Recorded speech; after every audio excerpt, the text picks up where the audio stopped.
Di suatu masa yang jauh sebelum peradaban modern berdiri, di tanah yang subur dan diberkahi, hiduplah seorang lelaki pilihan Allah Subhanahu wa Ta'ala bernama Yakub bin Ishak bin Ibrahim. Ia adalah seorang nabi yang lembut hatinya, penuh kasih, dan menjadi ayah bagi 12 putra yang kelak akan menjadi leluhur bangsa besar, Bani Israel. Namun, di balik kemuliaan keturunannya, tersembunyi kisah-kisah penuh misteri, perjalanan takdir yang berliku, serta peristiwa-peristiwa yang mengubah sejarah manusia selamanya. Yakub bukanlah sembarang manusia. Ia adalah cucu dari Nabi Ibrahim, sang Khalilullah, kekasih Allah Subhanahu wa Ta'ala, yang dijanjikan keturunan yang akan menjadi pemimpin bagi banyak bangsa. Yakub sendiri adalah putra Nabi Ishak yang mewarisi ajaran tauhid dari ayahnya. Namun, perjalanan hidupnya penuh dengan cobaan, sejak dari persaingan dengan saudara kembarnya, Esau, hingga perjalanannya ke negeri Haran untuk mencari istri. Di negeri itulah ia menikahi 2 saudari, Leah dan Rahel, serta memiliki 2 istri lainnya, yang darinya lahir 12 anak laki-laki. Tak disangka, 12 anak inilah yang akan membentuk 12 suku besar yang dikenal sebagai Bani Israel. Di antara anak-anaknya, terdapat satu yang paling dikasihinya, Yusuf, seorang anak yang tampan, cerdas, dan memiliki hati yang suci. Namun, kecintaan Yakub kepada Yusuf justru memicu kecemburuan saudara-saudaranya yang lain. Sebuah konspirasi pun lahir dari hati yang gelap, hingga akhirnya Yusuf dibuang ke dalam sumur dan dijual sebagai budak ke Mesir. Tapi siapa sangka, budak kecil itu justru tumbuh menjadi orang kepercayaan Raja Mesir. Bahkan akhirnya menjadi seorang pemimpin besar yang menyelamatkan negeri dari kelaparan. Ketika Yusuf akhirnya bertemu kembali dengan ayahnya setelah bertahun-tahun berpisah, misteri besar mulai terungkap. Takdir Allah Subhanahu wa Ta'ala telah mempersiapkan garis keturunan Bani Israel melalui peristiwa-peristiwa yang tidak pernah mereka duga sebelumnya. Setiap anak Yakub memiliki jalan hidupnya masing-masing. Salah satunya adalah Yahuda, yang dari keturunannya kelak lahir Nabi Daud, seorang raja bijaksana yang mengalahkan Jalut dengan ketapel kecilnya. Dari Daud pula lahirlah Nabi Sulaiman, raja yang memimpin manusia, jin, dan hewan dengan kekuasaan yang tak tertandingi. Di sisi lain, dari suku Lewi lahirlah seorang bayi yang kelak akan mengguncang tahta Fir'aun, Nabi Musa. Dialah yang memimpin Bani Israel keluar dari perbudakan Mesir, membelah Laut Merah dengan mukjizatnya, dan menerima wahyu langsung dari Allah Subhanahu wa Ta'ala di Gunung Sinai. Waktu terus berlalu, hingga akhirnya dari garis keturunan ini, lahir seorang lelaki yang membawa cahaya bagi manusia, Nabi Isa. Ia berasal dari keturunan Daud melalui ibunya, Maryam, yang suci dan mulia. Isa diutus kepada Bani Israel untuk membawa mereka kembali ke jalan yang lurus. Namun banyak di antara mereka menolak dan justru berusaha menyalibnya. Di balik semua peristiwa ini, ada satu misteri yang hingga kini masih menjadi perdebatan. Apakah garis keturunan Nabi Yakub masih berlanjut hingga saat ini? Sejarah mencatat bahwa Bani Israel tersebar ke seluruh dunia setelah kehancuran Yerusalem, dan banyak yang kehilangan jejak.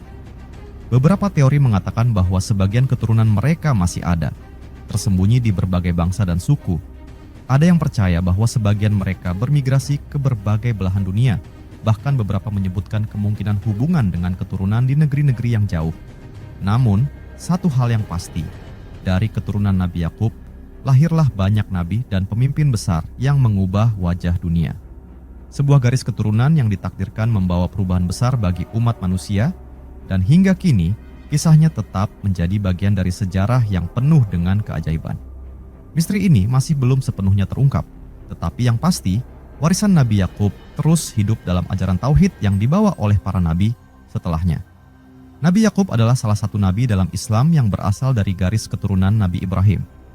Ia juga dikenal sebagai Israel dan keturunannya disebut Bani Israel. Berikut beberapa tokoh dan peristiwa yang berkaitan dengan garis keturunan Nabi Yakub. Pertama, Nabi Ishak, ayah Nabi Yakub. Di sebuah tanah yang dijanjikan, tempat angin berembus membawa jejak para nabi, hiduplah seorang lelaki. Pilihan Allah Subhanahu wa Ta'ala, Ishak bin Ibrahim. Ia bukan sekadar seorang anak, melainkan jawaban dari doa panjang seorang ayah yang beriman, Nabi Ibrahim, yang selama bertahun-tahun berharap diberi keturunan. Kisah Ishak bukan hanya tentang kelahirannya yang penuh keajaiban, tetapi juga tentang bagaimana ia menjadi penerus cahaya kenabian, ayah dari bangsa besar, dan saksi atas takdir yang ditetapkan Allah Subhanahu wa Ta'ala. Suatu hari, di tenda Nabi Ibrahim yang berdiri di tengah padang pasir, datanglah 3 sosok misterius.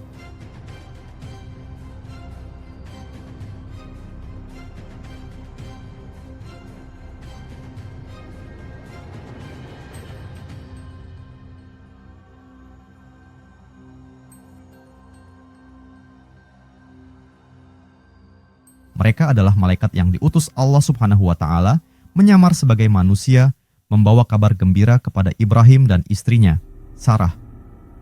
Wahai Ibrahim, kami membawa berita bahagia. Engkau akan memiliki seorang putra bernama Ishak, dan dari keturunannya akan lahir banyak nabi. Sarah, yang telah berusia lanjut, tertawa kecil mendengar kabar itu. Bagaimana mungkin ia, seorang wanita tua yang mandul, bisa mengandung seorang anak? Tetapi malaikat itu menegaskan, inilah kehendak Allah Subhanahu wa Ta'ala. Maka lahirlah Ishak, seorang bayi suci yang ditakdirkan menjadi penerus ajaran tauhid. Namanya berarti tertawa, mengingat reaksi Sarah ketika pertama kali mendengar berita tentangnya.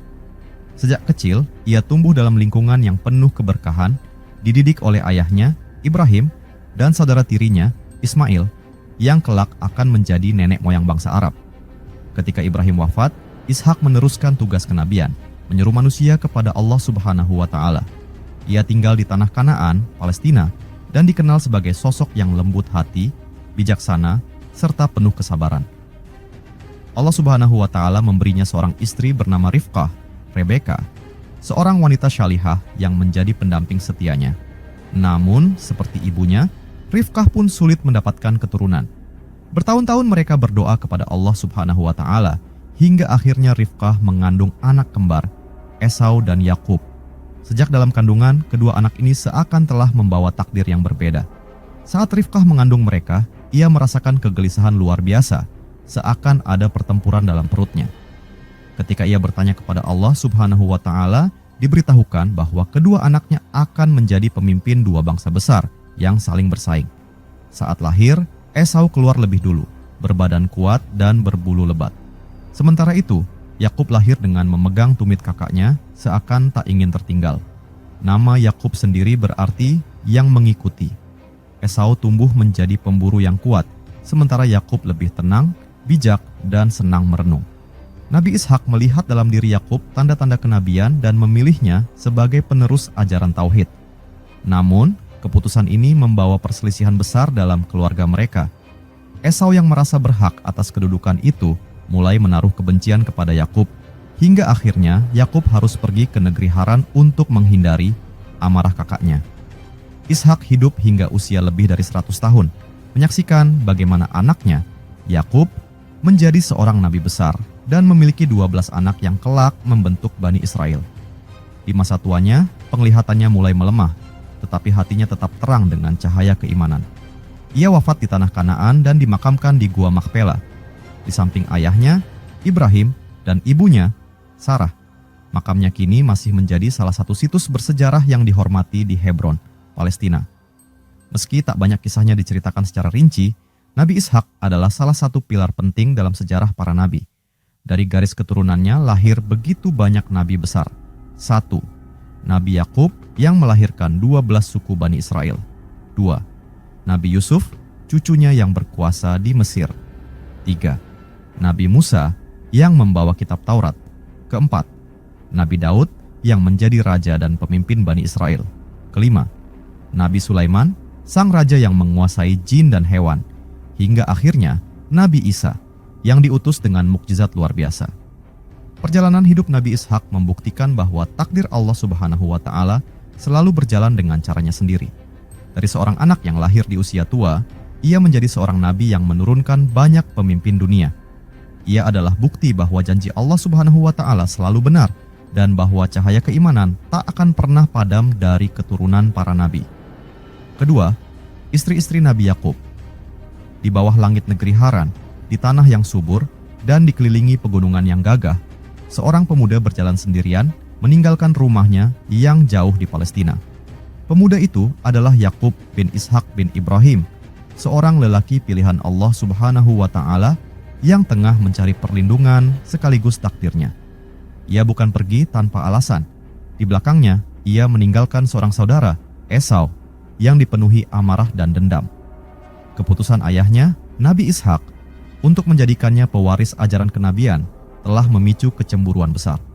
Untuk menghindari konflik, ibunya, Rifkah, Rebeka, mengirimnya ke negeri Haran, tempat keluarga ibunya tinggal. Namun, ia tak tahu bahwa di negeri inilah ia akan menemukan 4 wanita yang akan menjadi ibu dari 12 anaknya, leluhur bangsa besar yang dikenal sebagai Bani Israel. Saat Yakub tiba di Haran, ia mendapati sekelompok gembala sedang berkumpul di dekat sebuah sumur besar. Ia melihat seorang gadis datang menggiring domba-dombanya dan seketika hatinya tergerak. Gadis itu bernama Rachel, putri dari Laban, pamannya yang merupakan saudara Rifkah.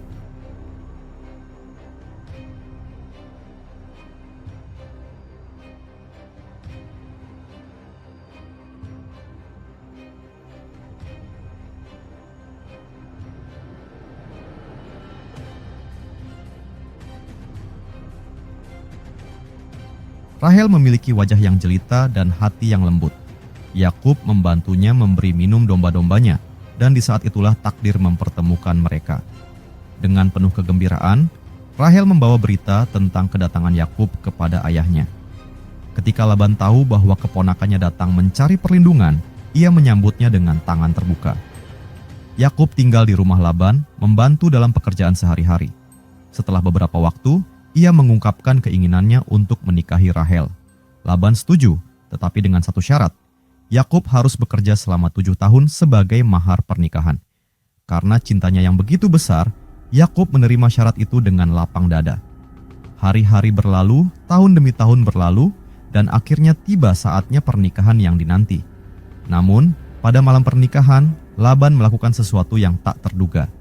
Saat fajar menyingsing, Yakub tersadar bahwa wanita yang dinikahinya bukanlah Rahel, melainkan Lia, kakak Rahel. Ia merasa dikhianati, tetapi Laban dengan tenang berkata, "Di negeri kami tidak biasa menikahkan adik sebelum kakaknya." Yakub merasa kecewa, tetapi ia adalah lelaki yang penuh kesabaran. Laban kemudian menawarkan perjanjian baru. Jika Yakub ingin menikahi Rahel, ia harus bekerja 7 tahun lagi. Karena cintanya yang tulus, Yakub pun menerima syarat itu. Setelah 7 tahun tambahan, akhirnya ia menikahi Rahel, wanita yang sejak awal telah mengisi hatinya. Setelah beberapa waktu, kehidupan rumah tangga Yakub semakin berwarna. Lea ternyata lebih subur dan mampu melahirkan anak-anak dengan mudah, sementara Rahel justru kesulitan memiliki keturunan. Merasa sedih karena belum juga dikaruniai anak, Rahel menawarkan pelayannya, Bilha, kepada Yakub sebagai istri. Dalam tradisi saat itu, anak yang lahir dari pelayan akan dianggap sebagai anak majikannya. Tak ingin ketinggalan, Lea pun melakukan hal yang sama. Ia memberikan pelayannya, Zilpa, untuk dinikahi Yakub, agar lebih banyak keturunan lahir dari keluarga mereka. Dari 4 wanita ini, lahirlah 12 anak laki-laki yang kelak menjadi nenek moyang 12 suku Bani Israel. 1. Dari Lea, Ruben, Simeon, Lewi, kelak menurunkan Nabi Musa. Yahuda, dari keturunannya lahir Nabi Daud dan Nabi Isa, Isakhar, dan Zebulon. 2. Dari Rahel, Yusuf, Nabi Yusuf, dan Benyamin. 3. Dari Bilha, pelayan Rahel, dan Naftali. 4. Dari Zilpa, pelayan Lea, Gad, dan Asher. Setiap anak membawa takdirnya masing-masing, tetapi yang paling terkenal adalah Yusuf, yang kelak menjadi seorang nabi besar di Mesir, dan Benyamin, yang menjadi saudara kesayangan Yusuf. Meskipun pada awalnya terjadi banyak konflik di antara istri-istri Yakub, terutama antara Lea dan Rahel, seiring waktu mereka menerima peran masing-masing dalam keluarga besar itu. Lea, meskipun awalnya tidak dicintai seperti Rahel, adalah ibu dari sebagian besar suku Bani Israel, termasuk suku yang melahirkan para nabi besar. Rahel, meskipun sulit mendapatkan anak, melahirkan Yusuf, seorang pemimpin yang berpengaruh dalam sejarah. Namun, takdirnya tragis. Ia meninggal saat melahirkan Benyamin dan dimakamkan di Bethlehem. Bilha dan Zilpa, meskipun hanya pelayan, memiliki peran besar dalam melahirkan sebagian dari suku Bani Israel. Kisah istri-istri Nabi Yakub adalah kisah tentang cinta, kesabaran, pengorbanan, dan kehendak Allah Subhanahu wa Ta'ala yang selalu bekerja dengan caranya sendiri. Dari 4 wanita inilah lahir bangsa yang kelak akan mengalami berbagai ujian besar, tetapi juga menjadi bagian dari sejarah dunia yang abadi. Ketiga, Nabi Yusuf, anak Nabi Yakub. Di bawah langit Kanaan yang luas, seorang anak lelaki duduk termenung di bawah pohon, menatap bintang-bintang yang berkelip di langit malam. Matanya bersinar penuh harapan, hatinya dipenuhi mimpi-mimpi yang belum ia mengerti. Anak itu adalah Yusuf bin Yakub, putra kesayangan seorang nabi yang lembut dan bijaksana, Yakub. Ia tidak tahu bahwa takdirnya telah tertulis di Lauhul Mahfuz, bahwa ia akan menempuh jalan penuh ujian, bahwa ia akan menjadi penguasa di negeri yang jauh, dan bahwa dari keturunannya akan lahir bangsa-bangsa besar. Inilah kisah tentang garis keturunan Nabi Yakub melalui Nabi Yusuf, sebuah garis yang membawa pengaruh besar dalam sejarah umat manusia. Sejak kecil, Yusuf telah menunjukkan tanda-tanda keistimewaan. Ia memiliki wajah yang tampan, hati yang bersih, dan akhlak yang terpuji. Namun, kecintaan berlebih dari ayahnya menimbulkan kecemburuan di hati saudara-saudaranya. Dengan penuh tipu daya, mereka melemparkannya ke dalam sumur di tengah padang pasir, berharap bahwa ia akan lenyap dari kehidupan mereka. Tetapi Allah Subhanahu wa Ta'ala telah menetapkan takdir yang berbeda. Yusuf diselamatkan oleh kafilah dagang, dijual sebagai budak di Mesir, dan akhirnya menjadi seorang penguasa setelah menafsirkan mimpi Raja Mesir. Di negeri itu, ia menikah dan memiliki keturunan, melanjutkan garis kenabian yang berasal dari ayahnya, Nabi Yakub.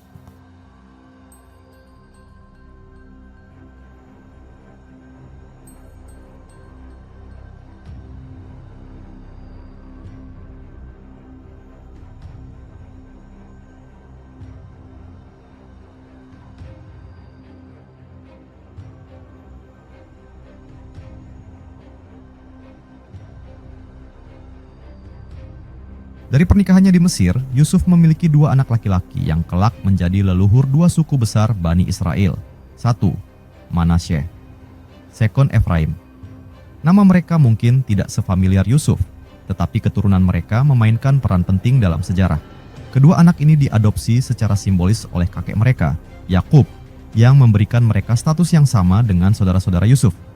Ketika Yakub hampir wafat, ia memberikan berkat kepada cucu-cucunya ini, menegaskan bahwa keturunan mereka akan tumbuh menjadi bangsa yang besar. Dari Manasye dan Efraim lahir suku-suku yang tersebar di seluruh tanah Kanaan dan sekitarnya. Mereka dikenal sebagai bagian dari 12 suku Bani Israel yang berkembang setelah zaman Musa. Beberapa tokoh besar yang diyakini berasal dari keturunan Efraim adalah 1. Yusha bin Nun, panglima perang dan penerus Nabi Musa yang memimpin Bani Israel memasuki Tanah Suci. 2. Beberapa raja besar Bani Israel, termasuk Yeroboam, yang memimpin kerajaan Israel Utara setelah perpecahan kerajaan. Sedangkan keturunan Manasye berkembang di wilayah timur Sungai Yordan, menjadi salah satu suku yang berperan dalam sejarah panjang Bani Israel. Namun, waktu terus berjalan, dan setelah berabad-abad, garis keturunan ini mulai tersebar, bercampur dengan berbagai bangsa lain. Ketika kerajaan-kerajaan Bani Israel runtuh akibat serangan bangsa Asyur dan Babilonia, banyak dari mereka yang diasingkan dan jejak mereka mulai sulit dilacak. Seiring berjalannya waktu, banyak yang percaya bahwa keturunan Yusuf menyebar ke berbagai belahan dunia.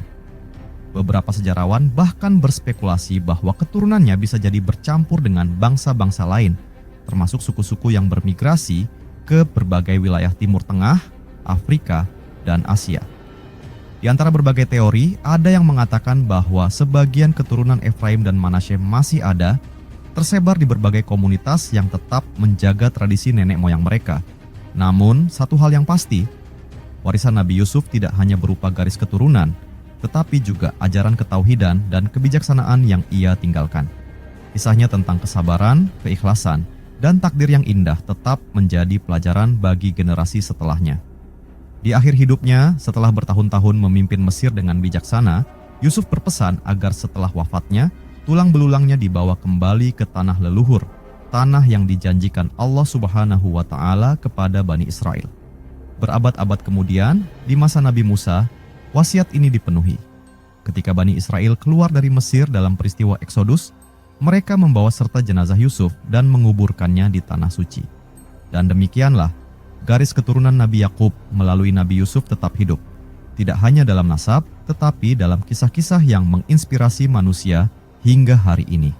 Keempat, suku-suku Bani Israel. Di bawah langit berbintang tanah Kanaan, seorang lelaki tua duduk di atas pembaringannya, tangannya bergetar lembut saat menyentuh kepala anak-anak dan cucu-cucunya. Ia adalah Yakub bin Ishak bin Ibrahim, seorang nabi yang telah melewati banyak ujian dalam hidupnya. Kini, menjelang akhir hayatnya, ia ingin memberikan pesan terakhir kepada keturunannya, 12 anak laki-laki yang akan menjadi leluhur bangsa besar. Malam itu, di hadapan anak-anaknya, ia berkata dengan suara penuh kebijaksanaan, "Kalian akan menjadi bangsa yang besar. Setiap suku akan memiliki takdirnya sendiri, tersebar di seluruh penjuru bumi. Pegang teguh ajaran tauhid, karena itulah warisan terbesar yang aku tinggalkan." Siapa sangka, dari 12 saudara ini, akan lahir suku-suku yang mewarnai sejarah dunia. Suku-suku yang membawa ajaran para nabi, tetapi juga mengalami berbagai ujian, peperangan, dan diaspora panjang. Nabi Yakub memiliki 4 istri, dari mereka lahirlah 12 anak laki-laki yang menjadi nenek moyang 12 suku. Bani Israel, 1. Ruben, sulung yang kehilangan hak kesulungannya. 2. Simeon, dikenal sebagai suku yang kuat, tetapi juga keras hati. 3. Lewi, dari keturunannya lahir para nabi dan imam Bani Israel. 4. Yahuda, kelak menurunkan Nabi Daud dan Nabi Isa. 5. Isakar, pekerja keras, tinggal di tanah subur. 6. Zebulon, suku yang dekat dengan pesisir. 7. Dan terkenal sebagai suku yang memiliki pejuang tangguh. 8. Naftali, suku yang dikenal dengan keberaniannya. 9. Gad, suku yang kuat dalam peperangan. 10. Asher, dikenal dengan tanahnya yang kaya dan subur. 11. Yusuf, memiliki 2 anak yang kelak menjadi 2 suku besar, Manasye dan Efraim. 12. Benyamin, dari keturunannya lahir banyak pemimpin besar. Ketika Nabi Yakub wafat, keturunannya mulai berkembang pesat di tanah Kanaan dan Mesir. Namun, perjalanan mereka tidak selalu mudah. Setelah kematian Nabi Yusuf, Bani Israel mulai mengalami masa-masa sulit di Mesir. Raja-raja Mesir yang baru tidak lagi mengenal jasa Yusuf dan justru melihat keturunan Bani Israel sebagai ancaman.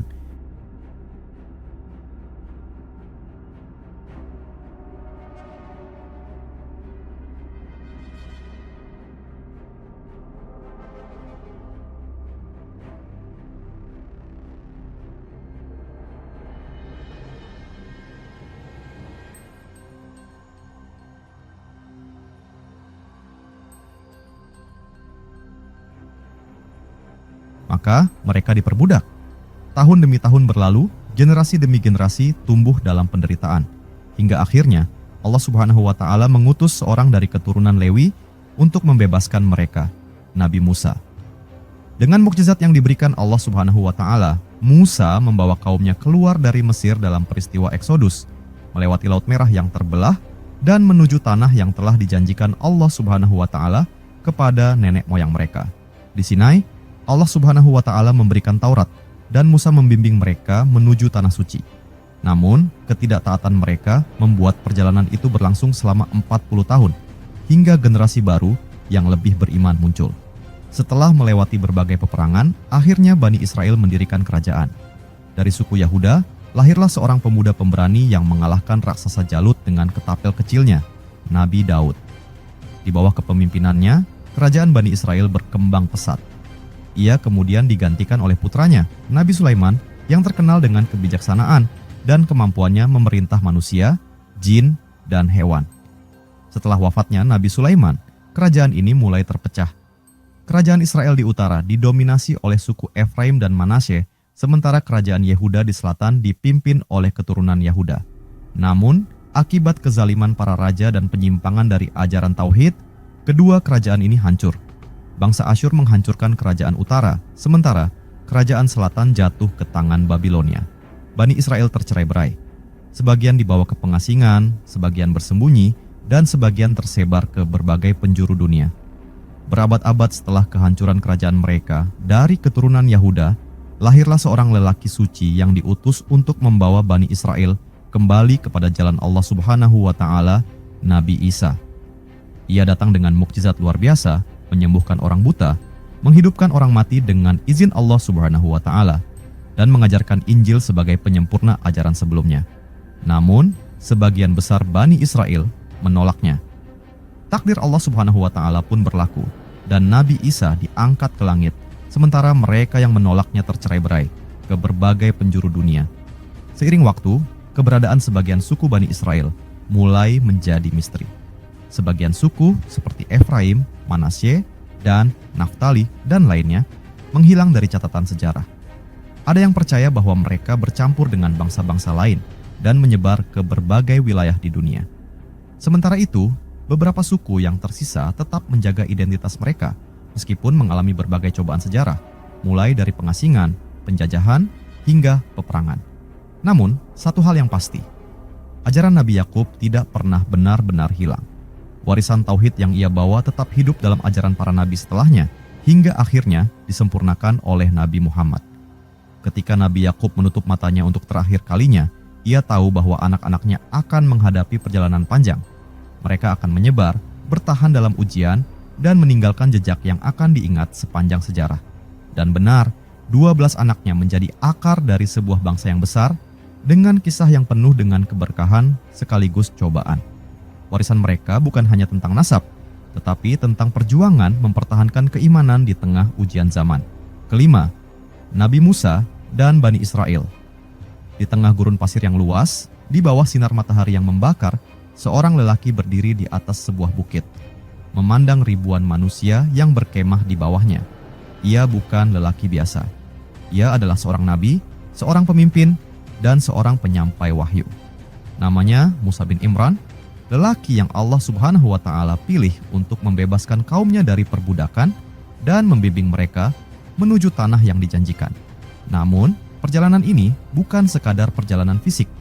Ini adalah perjalanan panjang yang dimulai berabad-abad sebelumnya dari seorang lelaki bernama Yakub bin Ishak bin Ibrahim, yang anak-anaknya membentuk 12 suku Bani Israel. Dari keturunan Yakub inilah lahir seorang anak dari suku Lewi, suku yang Allah Subhanahu wa taala takdirkan untuk melahirkan pemimpin dan imam bagi Bani Israel. Anak itu kelak akan menjadi Nabi Musa, pemimpin terbesar yang pernah dimiliki oleh bangsanya. Berabad-abad setelah Nabi Yusuf menguasai Mesir, Bani Israel yang dulu dihormati kini menjadi budak. Fir'aun, penguasa yang zalim, memerintahkan agar semua bayi laki-laki dari Bani Israel dibunuh agar mereka tidak tumbuh menjadi ancaman. Namun, Allah Subhanahu wa taala memiliki rencana lain. Seorang wanita dari suku Lewi melahirkan seorang bayi laki-laki yang bercahaya. Dengan hati yang berat, ia menghanyutkan bayinya ke sungai Nil dalam sebuah peti kecil, dan takdir pun berjalan. Peti itu mengalir hingga ke istana Fir'aun, di mana bayi tersebut diangkat dan dibesarkan oleh Asyah, istri Fir'aun yang beriman. Ia diberi nama Musa, yang berarti diambil dari air.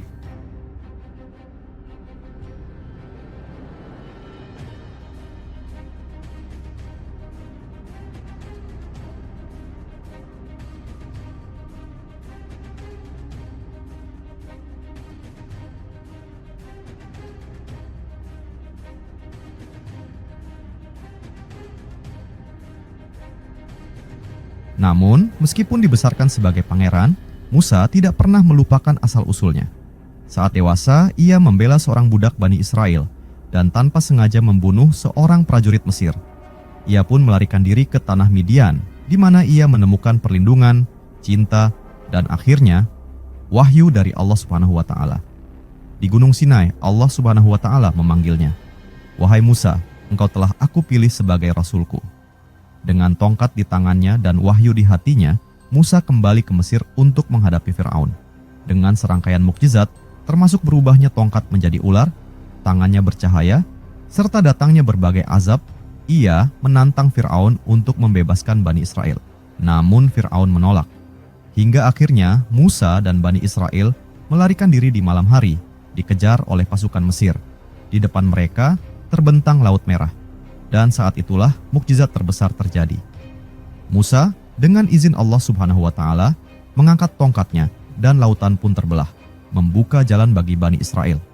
Fir'aun yang mengejar mereka tenggelam bersama pasukannya, mengakhiri tirani yang telah berlangsung lama. Bani Israel kini bebas.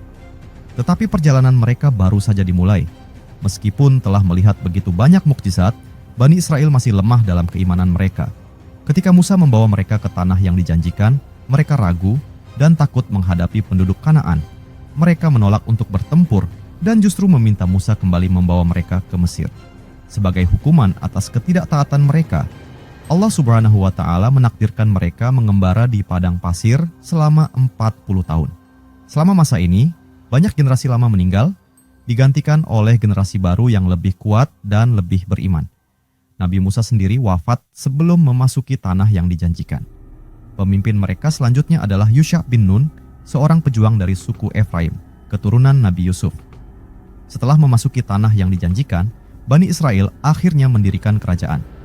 Dari keturunan Nabi Musa dan suku-suku lainnya, lahir banyak nabi dan pemimpin. 1. Yusha bin Nun, panglima perang yang memimpin Bani Israel memasuki Kanaan. 2. Nabi Samuel, seorang hakim dan nabi dari suku Lewi, yang kemudian mengangkat raja pertama mereka. 3. Nabi Daud, seorang pemuda dari suku Yahuda, yang kelak menjadi raja besar dan mengalahkan Jalut, Goliat. 4. Nabi Sulaiman, putra Daud yang membangun Baitul Maqdis dan memiliki kerajaan yang luas. Namun, setelah wafatnya Nabi Sulaiman, kerajaan Bani Israel terpecah menjadi 2.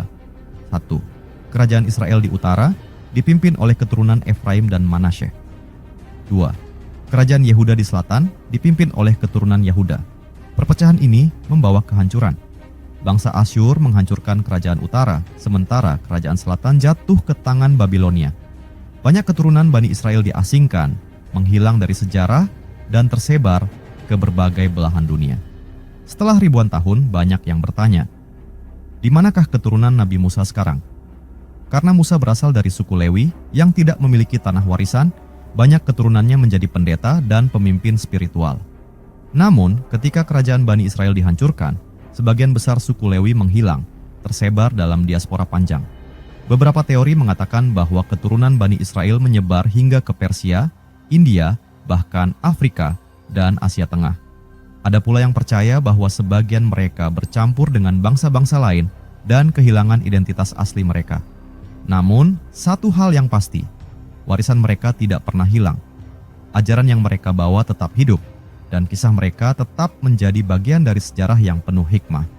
Ketika Nabi Musa berdiri di puncak gunung, memandang tanah yang dijanjikan Allah Subhanahu wa Ta'ala kepada kaumnya, ia tahu bahwa ia tidak akan memasukinya. Namun, ia tidak bersedih. Ia telah menjalankan tugasnya. Ia telah membawa kaumnya dari perbudakan menuju kebebasan, dari kegelapan menuju cahaya, dari Mesir ke tanah yang dijanjikan.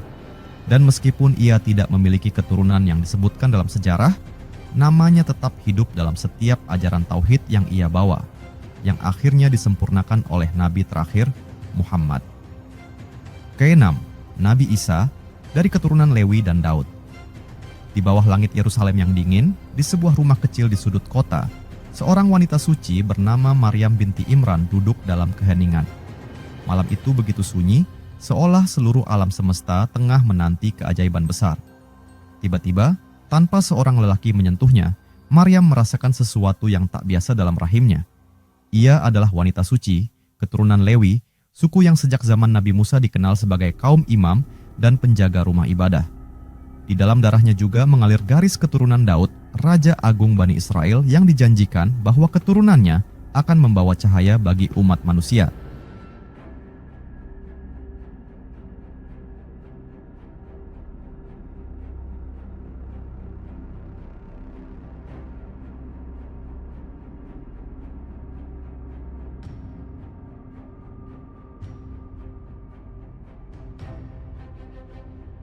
Apa yang terjadi malam itu akan mengubah sejarah selamanya. Sebab, di dalam rahimnya tumbuh seorang anak lelaki yang akan menjadi nabi terakhir dari Bani Israel, seorang utusan Allah Subhanahu wa Ta'ala yang penuh mukjizat, Isa bin Maryam.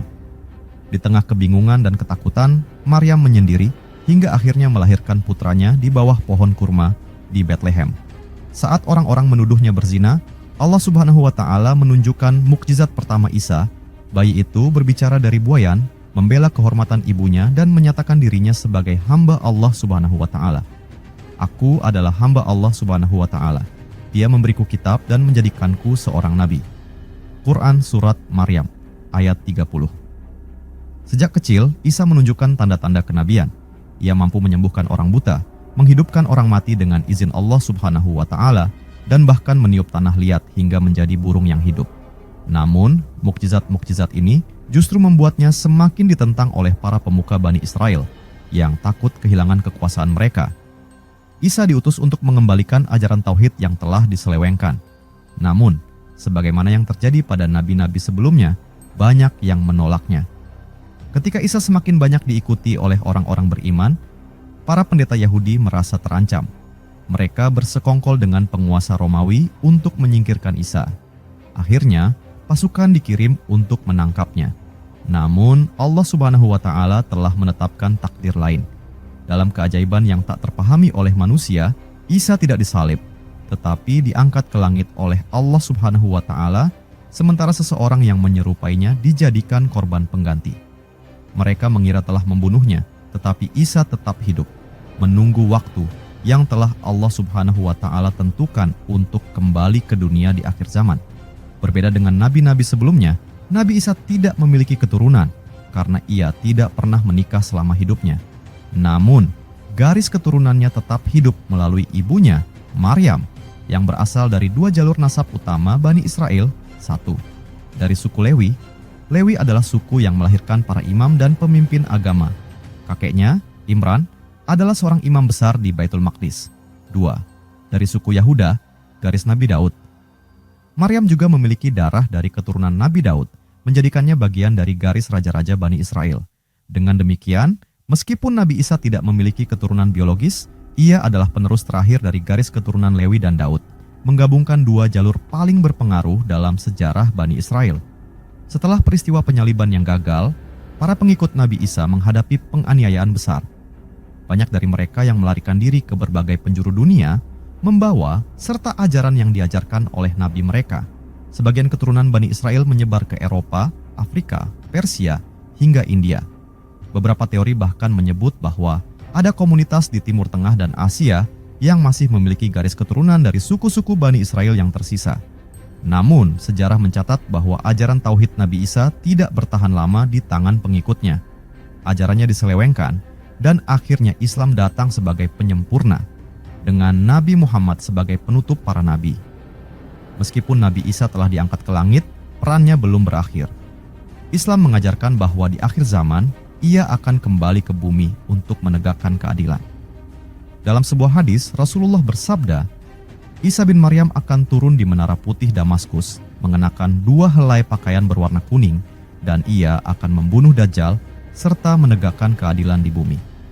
Saat itu, Nabi Isa akan menegaskan bahwa ia bukan Tuhan, melainkan seorang nabi. Ia akan hidup di bumi hingga wafat secara alami dan dimakamkan di dekat makam Nabi Muhammad. Meskipun Nabi Isa tidak memiliki keturunan, garis darahnya adalah yang terakhir dari keturunan Nabi Yakub yang diutus sebagai nabi kepada Bani Israel. Dari Nabi Yakub turun ke suku Lewi dan suku Yahuda, turun ke Nabi Daud, turun ke Nabi Sulaiman, turun ke Maryam binti Imran, turun ke Nabi Isa.